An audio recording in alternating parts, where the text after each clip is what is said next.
फेरि पनि तपाईहरुलाई अधिकृत तयारी कक्षामा स्वागत छ। आज हामी खण्ड क को 1.6 मा आइपुगेका छौँ।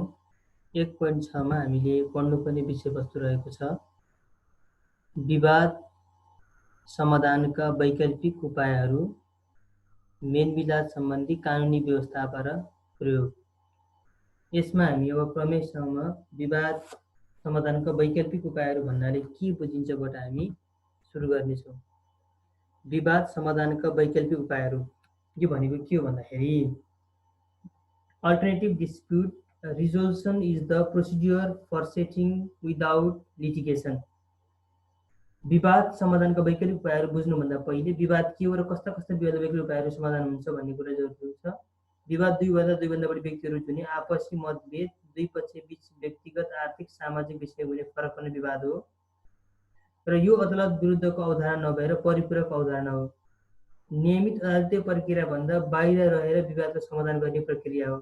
यसमा विवाद रहेका दुई पक्षका बीचमा तेस्रो पक्षको सहयोग लिइन्छ। विवाद समाधानका वैकल्पिक उपायमा मध्यस्थता, मेलमिलाप, समन्वय, छलफल आदि उपायहरू अपनाइन्छ। विवाद समाधानका वैकल्पिक उपायहरू छिटो छरितो हुनका साथै कम खर्चिलो पनि हुने गर्दछ। देवानी, व्यापारिक, औद्योगिक, पारिवारिक, आपसी करार, बौद्धिक सम्पत्ति, उत्पादन दायित्व जस्ता विषयहरूमा विवाद समाधानको वैकल्पिक उपायहरूको प्रयोग गरिन्छ। यो विवाद समाधानको आधुनिक अवधारणा हो। यो अवधारणाको विकास मानव सभ्यताको विकाससँगै कुनै न कुनै रूपमा हुँदै आएको पाइन्छ। नेपालमा आधुनिक रूपमा अल्टरनेटिभ डिस्प्युट रिजोल्युसन विक्रमसम्वत 2013 सालमा विकास समिति ऐनमा व्यवस्था गरेर कानुनी मान्यता प्रदान गरिएको हो। यसको औपचारिक सुरुवात सन् 1960 मा अमेरिकाबाट भएको हो। विवाद सम्बन्धी वैकल्पिक उपायहरूको विशेषताहरू।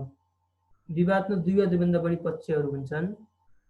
पक्षहरू बीच कानुनी एवं वैचारिक विषयमा मतभिन्नता हुन्छ। पक्षहरू बीच एक अर्काका अडान हुन्छन्। विवाद समाधानमा तेस्रो पक्ष सामेल हुन्छ। अदालतको परिपूरक अवधारणा हो। अदालतको नियमित प्रक्रिया भन्दा बाहिरबाट समाधान खोजिन्छ। देवानी प्रकृतिका विषयमा समावेश हुन्छन्। अर्को छ विवाद समाधानका वैकल्पिक उपायका प्रकारहरू के हुन सक्छ यसमा। विवाद समाधानका वैकल्पिक उपायका प्रकारहरूमा यसमा चाहिँ तपाईको पहिलो छ विकेन्द्रित न्याय, दोस्रो मध्यस्थता, तेस्रो मेलमिलाप, चौथो समन्वय र पाँचौं अन्य उपायहरू छ। मध्यस्थता,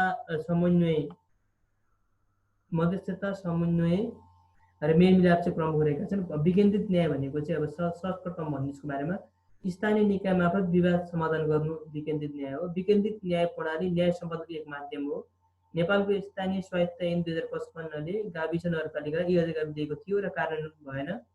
वर्तमानमा संविधानले स्थानीय तहको उपप्रमुख अध्यक्षतामा न्यायिक समिति गठन गरी फैसला गर्ने अधिकार दिएको छ। 1 वर्षभन्दा कम सजाय हुने फौजदारी मुद्दा, आपसी विवाद समाधान गर्ने, मेलमिलाप सम्झौता गराउने कार्य स्थानीय सरकार सञ्चालन 2074 को दफा 47 ले स्थानीय निकायलाई दिएको छ। मध्यस्थता पक्षहरूको सहमतिमा गठन हुने विशेष इजलास हो। यो सबैभन्दा बढी प्रयोगमा भएको विवाद समाधानको पुरानो वैकल्पिक विधि हो। यसमा पक्षहरूकै सहमतिमा मध्यस्थताको नियुक्ति हुन्छ। पक्षहरूले नै छानेका मध्यस्थताबाट विवाद निपुण हुने भएकोले यो एक प्रकारको निजी अदालत हो। पक्षहरू विवाद समाधानको मध्यस्थकर्ताको स्थान कार्यविधेयकको प्रयोग हुने सार्वजनिक कानुन रोज्न पाउँछन्। नेपालमा विकास समिति 2013 ले प्रथमपटक मध्यस्थताको सुरुवात गरेको हो। मेलमिलाप यो व्यापारिक, पारिवारिक र करार सम्बन्धी विवाद हेर्ने एउटा पद्धति हो। मेलमिलापकर्ताले निर्णय गर्दैन तर मेलमिलाप वातावरण बनाउँछ। मेलमिलाप विरुद्ध अदालतमा जान सकिँदैन तर यो निर्णय बाध्यकारी हुँदैन। मेलमिलापकर्ता सहजकर्ता मात्र हो। विवाद समाधानमा स्वतन्त्र निष्पक्ष तेस्रो पक्षलाई मेलमिलापकर्ताको रूपमा नियुक्ति गरिन्छ। सर्वोच्च अदालतको नियमावली 2049 को 2 ज अनुसार मेलमिलाप भन्नाले मुद्दाका पक्षहरू बीचको विवादका मान्य सहमतिमा पुग्न निष्पक्ष तेस्रो पक्षबाट सहजकर्ताको रूपमा कार्य गर्ने संवाद र वार्ताको स्वैच्छिक र गोपनीय प्रक्रिया सम्झनु पर्छ भनिएको छ। मेलमिलापकर्ता कुनै निर्णय लिँदैन, मात्र एक समन्वयकर्ताको रूपमा मात्र रहन्छन्। नेपालमा मेलमिलाप सम्बन्धी विषयमा मेलमिलाप 2068 सर्वोच्च नियमावली 2049 को व्यवस्था गरिएको छ। अर्को छ समन्वय। विवादका पक्षहरूबीच संवाद छलफल गर्ने कुनै तेस्रो पक्षले समन्वय गर्ने कार्य हो। समन्वयकर्ताले वार्ताको वातावरण तयार गर्ने मिलापपत्रको विकल्प खोजी गर्ने कार्य गर्दछ। दुवै पक्षका प्रमाण राख्न लगाई मिलन बिन्दु पहिल्याउन मद्दत गर्दछ। आपसी सम्झौता गराइन्छ। पक्षहरू मिल्न नचाहेमा अदालत जान खुल्ला हुन्छ। दुवै पक्षलाई सहमत गराएर सम्झौता गरिन्छ। उक्त सम्झौता अन्तिम हुन्छ। व्यापारिक प्रकृतिका विवादलाई शान्तिपूर्ण तौरबाट समाधान गरेर प्रयोग गर्ने आधुनिक अवधारणा हो। समन्वयको प्रक्रियामा समन्वयकर्ताको भूमिका महत्त्वपूर्ण हुन्छ, जसले नजिर कानुन प्रणाली सम्झौताका आधारहरूमा पक्षहरूलाई मेलमिलाप गर्न समन्वय गर्दछ। यसको विकास 1980 मा संयुक्त राष्ट्र सङ्घको आयोगले कन्सिलिएसन रुल्स पारित गरेपछि भएको हो। अन्य उपायहरूमा मुख्यतया कानुनद्वारा व्यवस्थित गरिएको विवाद समाधानका वैकल्पिक उपायहरूमा विकेन्द्रित न्याय, मध्यस्थता र मेलमिलाप हुन्। यी बाहेक विवाद समाधानका लागि छलफल, वार्ता, समन्वय जस्ता कार्यहरू पनि गर्ने गरिन्छ। गाउँघरमा अझै पनि विवाद उत्पन्न भएर पञ्चभरात्मी व्यक्तिहरू राखेर छलफल गराउने गरेको पाइन्छ। नेपालमा विवाद समाधानका वैकल्पिक उपायहरू हामीले चाहिँ पढ्नुभन्दा अगाडि हामी सबभन्दा पहिले के जान्छौँ, मध्यस्थता ऐन 2055 को सारसंक्षेप। 2055 को सारमा के कुरा लेखेको छ म सर्टकटमा अलिकति बुझाइदिन्छु। नेपालको कानुन प्रणालीमा भएका विवाद समाधानका वैकल्पिक उपायहरू सम्बन्धी मुख्य व्यवस्थाहरूमा मध्यस्थता ऐन 2055 को चाहिँ एउटा रहेको छ। सम्झौतामा नै मध्यस्थताबाट विवाद समाधान गर्ने कुरा उल्लेख भएकोमा त्यस्तो विवाद समाधान मध्यस्थता मार्फत गराउने व्यवस्था गरेको। विवाद समाधान गर्न सम्झौतामा नै कार्यविधि उल्लेख भए सोही बमोजिम नभए मध्यस्थता ऐन बमोजिम हुने व्यवस्था। अदालतमा दायर भएको प्रचलित कानुन बमोजिम मिलापत्र हुन सक्ने व्यापारिक प्रकृतिको कुनै देवानी मुद्दा सम्बन्धी पक्षहरूको मध्यस्थताद्वारा समाधान गरेको निवेदन दिएमा त्यस्तो मध्यस्थताद्वारा समाधान गराउनु पर्ने व्यवस्था गरेको छ। सम्झौतामा उल्लेख भए सोही बमोजिम मध्यस्थताको सङ्ख्या नभए सामान्यतया 3 जना मध्यस्थ रहने व्यवस्था गरेको छ। विवाद उत्पन्न भएको मितिले 3 महिनाभित्र मध्यस्थता नियुक्ति प्रक्रिया गर्नुपर्ने हुन्छ। मध्यस्थ नियुक्ति भएको मितिले 3 महिनाभित्र दाबी पेश गर्नुपर्छ। दाबी पेश गर्दा कुन कुरामा मतभेद हो, कुन कुरामा गराइ पाउन चाहेको सो कुरामा खुलाइ प्रमाण सहित पेश गर्नुपर्छ। पक्षले दाबी पेश गरेर 30 दिनभित्र दाबी उपर प्रतिवाद पेश गर्नुपर्ने हुन्छ। मध्यस्थता दफा 10 मा मध्यस्थता अयोग्य हुने अवस्था भन्ने लेखिएको छ। कस्तो व्यक्ति मध्यस्थता हुन अयोग्य छन् त भन्दाखेरि प्रचलित कानुनले करा गर्न अयोग्य भएका, नैतिक पतनदेखि फौजदारी कौशल पाएका, साउको दाममा टाट पल्टिएका, मध्यस्थता समाधान गर्नुपर्ने विवाद विषयमा कुनै स्वार्थ भएको र कुनै सम्झौतामा मध्यस्थता नियुक्ति हुनुको लागि कुनै खास योग्यता तोकिएको रहेछ भने त्यस्तो योग्यता तोकिने व्यक्ति मध्यस्थता हुँदैन। दफा 17 मा मध्यस्थतालाई अपनाउनुपर्ने कार्यविधि लेखेको छ। मध्यस्थ विवादको निर्णय गर्दा अपनाउनुपर्ने कार्यविधि सम्झौतामा उल्लेख भएमा सोही बमोजिम त्यस्तै गरी उल्लेख नभएमा यस ऐन बमोजिम हुनेछ भनिएको छ। र यसरी चाहिँ दफा 21 मा फेरि मध्यस्थताको अधिकार, मध्यस्थता के को अधिकार हुन्छ भनेको चाहिँ म थोरै भनिदिन्छु।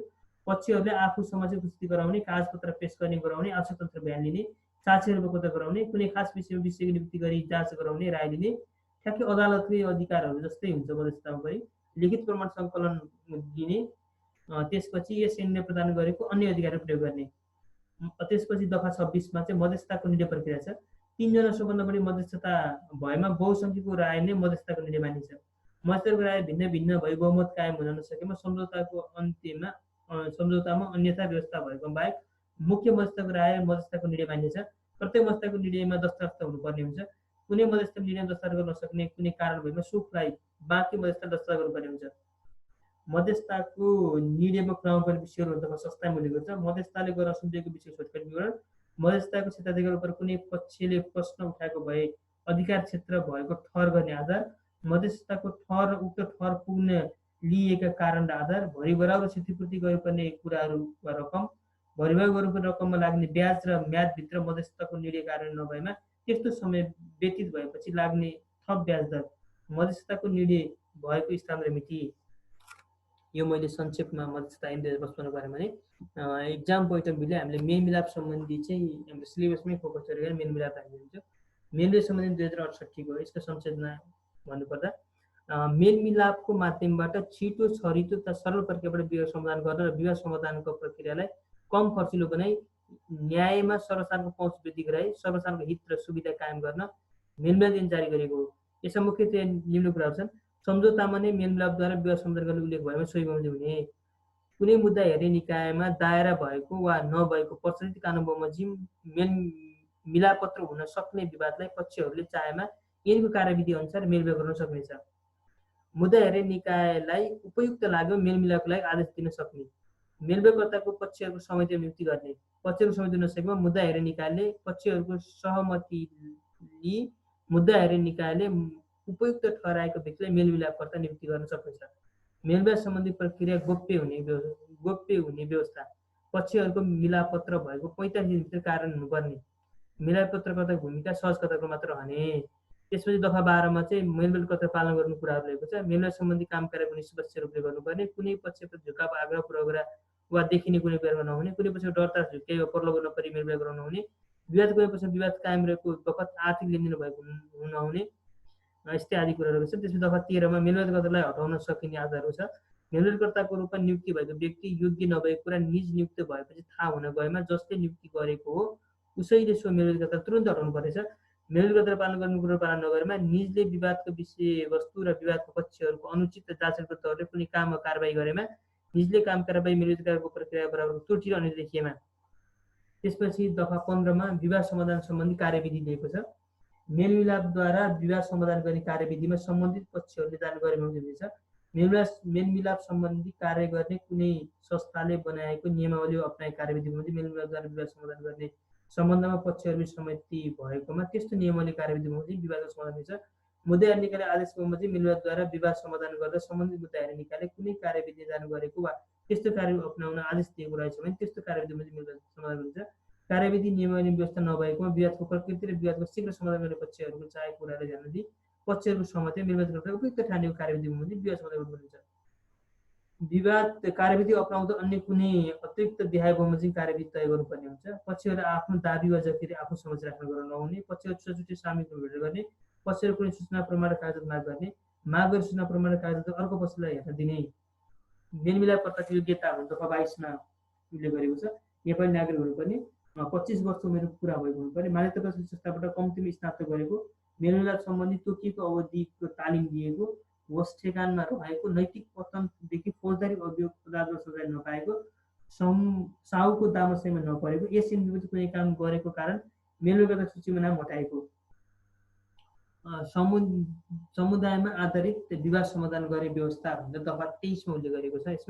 यसमा चाहिँ के छ भन्दा कसरी समुदायमा चाहिँ विवाद समाधान गर्ने त मिलाउने कुरामा चाहिँ कस्ता व्यक्तिहरू हुन आवश्यक छ भन्दाखेरि स्थानीय समूहका प्रतिष्ठित व्यक्तिहरू, स्थानीय स्तरमा कार्य सामुदायिक संस्थाका व्यक्तिहरू, स्थानीय समाजसेवीहरू, स्थानीय स्तरको विद्यालय महाविद्यालय कार्य शिक्षक र प्राध्यापक समूह तयार गर्दा आवश्यकता अनुसार उपयुक्त सङ्ख्या मेलमिलाप पद्धति सुनिश्चित गर्नुपर्ने भनेको छ। त्यसपछि अब अर्को रहेको छ मुलुकी फौजदारी कार्यविधि संहिता 2074 मा मेलमिलाप सम्बन्धी व्यवस्था। मुलुकी फौजदारी कार्यविधि संहिता 2074 को परिच्छेद 12 को दफा 116 देखि 120 सम्म मुद्दा फिर्ता, मिलापत्र, मेलमिलाप सम्बन्धी व्यवस्था गरेको पाइन्छ। दफा 116 फिर्ता नहुने र मेलमिलापत्र नहुने मुद्दाहरू कुन कुन हुन् भन्ने कुरा व्यवस्था गरेको पाइन्छ। दफा 17 मा मिलापत्र हुन सक्ने मुद्दाहरू दिएको छ। फौजदारी कार्यविधि संहिता 2074 को दफा 3 र 4 अनुसूची 3 र 4 अन्तर्गत कसुर सम्बन्धी कुनै मुद्दा वा मुद्दाका पक्षहरूको मन्जुरी जुनसुकै अवस्था मेलपत्र गर्न सकिनेछ। सरकारको ठगी वा सम्पत्ति हानि नोक्सानी विदेशी रोजगारी सम्बन्धी मुद्दामा प्रतिवादी वा पीडित दुवैले नेपाल सरकार समक्ष निवेदन दिनुपर्ने, मिलापत्र गरिपाउँ भन्ने व्यवहार मुनासिब लागमा सरकारी वकिल मार्फत मिलापत्र गराउन आदेश दिन सक्ने। त्यसपछि छ दफा 118 मा मिलापत्र कार्यविधि भनिएको छ। पक्षहरू वादी दाबीभित्र सीमित रही मिल्न खोजेको व्यवहारलाई दुवैले स्वेच्छा गरी अदालतमा संयुक्त निवेदन पेश गर्नुपर्ने, अदालतले पक्षहरूलाई मिलापत्र गर्न चाहेको हो होइन सोध्नुपर्ने, मिलापत्र गर्न चाहेको हो भने सोध्दा दुवै पक्ष राजी खुसी भएमा मिलापत्रको लिखित तयार गरी पक्षहरूको स्वेच्छा गराउने र मुद्दा हेर्ने न्यायाधीशले पनि स्वेच्छा गर्ने र वारिस मार्फत मिलापत्र गराउँदा वारिसले नै मिलापत्रको छुट्टै वारिस दिनुपर्ने। अदालतले मिलापत्र पठाउन सक्ने भन्ने दफा 120 मा व्यवस्था गरेको छ। अनुसूची 4 अन्तर्गत कसुर सम्बन्धी कुनै मुद्दाको पक्षहरूको मन्जुरी भएमा अदालतले त्यस्तो मुद्दा मेलमिलापको लागि पठाउन उपयुक्त ठानेमा पक्षहरू मिलापत्र रोज्नको लागि नरोजेमा अदालतले मिलमिलाप तोकी दिई सोही मुद्दामा मिलमिलापलाई जुनसुकै बखत र अवस्थामा पठाउने आदेश दिन सक्नेछ। मेलमिलापमा पठाउने आदेश भएकोमा मुद्दाका पक्षहरू त्यस्तो मिलमिलापको समस्या उपस्थित हुनुपर्नेछ र मिलापत्रको कागज प्राप्त भएपछि अदालतले त्यस्तो मिलापत्र कागज प्रमाणित गरिदिनु पर्नेछ। मिलापत्र भएमा अदालतले त्यस्तो मुद्दाका सम्बन्धमा तल्लो अदालतमा भएको दण्ड जरिवाना शुल्क पक्षहरूको मिलापत्रमा छुट दिन पर्दछ। त्यसपछि अर्को रहेको छ सर्वोच्च अदालत नियमावली 2074 मेलमिलाप सम्बन्धी व्यवस्था। के व्यवस्था छ? मेलमिलाप भन्नाले मुद्दाका पक्षहरू बीचको विवादमा मान्ने सहमतिमा पुग्न निष्पक्ष तटस्थ तेस्रो पक्षबाट सहजकर्ताको कार्य गर्ने संवाद र वार्ताको स्वैच्छिक गोपनीय प्रक्रिया भनी परिभाषित गरिएको पाइन्छ। मेलमिलाप गर्ने कार्य पक्षहरूलाई एकै ठाउँमा राखी विवादको जड पत्ता लगाई दुवैलाई विन विन हुने गरी मेलमिलापकर्ताले सहजकर्ताको मेलमिलाप गर्नुपर्ने कार्य हो। मेलमिलापकर्ता आफै कुनै निर्णय लिँदैन, पक्षहरूको छलफल र वार्ताको वातावरण बनाई दुई पक्षको समाधान गराइन्छ। पक्षहरू विवादको दाबी, प्रतिवाद, तर्क प्रमाण र विवादको कारण सुन्दै मेलमिलापकर्ताले आफ्नो राय सुझाव दिएर पक्षहरूको सहमति गराउन कोसिस मात्र गर्दछ। यसमा चाहिँ के छ भन्दाखेरि प्रधान न्यायाधीश र निजी तोकेको एकजना न्यायाधीश मेलमिलापको अत्रमा सर्वोच्च अदालत प्रधान न्यायाधीश तोकेको एकजना न्यायाधीश सदस्य रहने, त्यसपछि रजिस्ट्रार सर्वोच्च अदालतको सदस्य रहन्छ र अध्यक्ष सर्वोच्च अदालतको बार सेसनको सदस्य रहन्छ। सह रजिस्ट्रार मुद्दाधारी महासचिव सर्वोच्चको सदस्य रहन्छ। मेलमिलापबाट मुद्दाको छुनाफानो गर्न हाल उच्च अदालत नियमावली तथा जिल्ला अदालत नियमावलीमा पनि व्यवस्था गरिएको छ। त्यसपछि विवाद समाधानका वैकल्पिक उपायको समस्या र समाधानको उपायहरू। यसका समस्याहरू हामी पहिला जाउँ। विवाद समाधानका वैकल्पिक उपायहरूका समस्या के समस्या छन् त? एडीआर प्रति विश्वास जगाउन नसकिएको, सामुदायिक स्तरमा एडीआर को कम परिचालित हुनु, एडीआर को प्रचार प्रसार हुन नसक्नु, एडीआर कार्यान्वयन गर्ने संस्थागत संरचना कमजोर हुनु, दक्ष तालिम प्राप्त मेलमिलापकर्ता एवं मध्यस्थताको अभाव, एडीआर का विषयलाई विद्यालय उच्च शिक्षामा पाठ्यक्रममा समावेश नगरिनु, मेलमिलाप तथा मध्यस्थता सेवा उपलब्ध गराउने संस्थाहरूको अभाव, मौलिक विवाद समाधानका पक्षमा आत्मसात नगरिनु, एडीआरबाट विवाद समाधान नभएमा पुनः अदालत जाँदा बढी समय र खर्च लाग्ने भन्ने मान्यता। अर्को छ विवाद समाधानमा देखिएका समाधानको उपायहरू, समस्या समाधानको उपायहरू।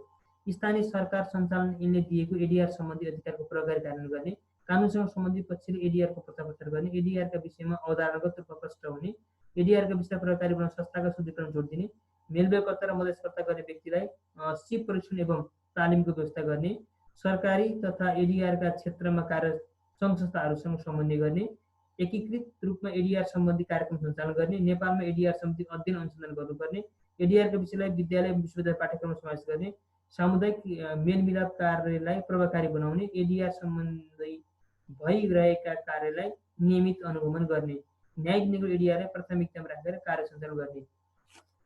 1.6 मा हामीले पढ्नुपर्ने कुराहरू यति नै हो।